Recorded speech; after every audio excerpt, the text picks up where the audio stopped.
Tell us. So if I'm just giving you training before you're going in, I'm not going to teach you to look for 10 signals. That's too much. I'm going to overload your brain, and it's too much cognitive stuff. So we look in other people's eyes most of the time when we're in conversation. So I'm going to teach you how to profile stress and focus in a person's eyeballs.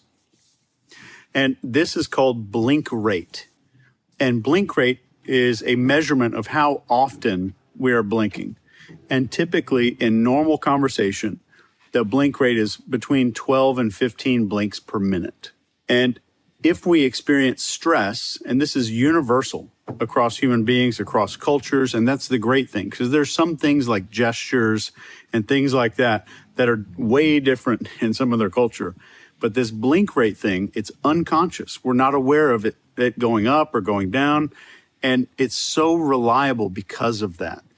So high blink rate is a stress indicator. You're not just looking for a high or a low blink rate. You're looking for changes to that blink rate. That's the trick that will turn you into a profiler. When am I seeing a shift? When the blink rate is high, it's about an 80 per minute during high stress. Wow. And it's something you could see, like if you and I were sitting at the Atlanta airport right now, with 100 people around us at a gate somewhere, I could show you someone's blink rate that's 50 feet away. And you don't have to count, and I promise nobody has to count, but you could look over there and be like, yeah, that looks faster than normal. And you would intuitively know that looks pretty fast. And then we kind of get to the slow blink rate. And that's what you want. If I'm in a leadership position, I'm in a job interview, it doesn't matter what situation. I want the blink rate to be as slow as possible, because slow blink rate is not relaxation, it's focus. And so we can do that. So if we're sitting in the interview and I'm the interviewee, so I'm the one trying to win the job or see if I want the job, right? Right.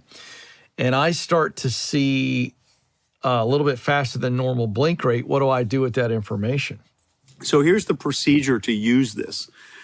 So step one, we start the conversation. Hey, Ken, I'm Chase. We shake hands and we start talking, and I'll get a little feel for, does the blink rate look pretty normal, pretty slow, or pretty fast?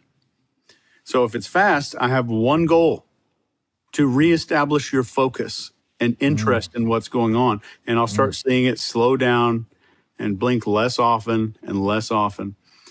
And that's my goal. But if I'm in the middle of our conversation, let's say we're talking about contracts or sales figures, or you ask somebody about a credit score after you kind of go through this thing and they're doing an application, the moment that I'm talking about something and I see your blink rate go up, I will change the subject very quickly. So like if you're saying, well, tell me about this project, and I have this great story, but I see the blink rate go up, I know that the story is too long and you're losing interest rapidly. I know instantly I'm gonna wrap it up as fast as possible,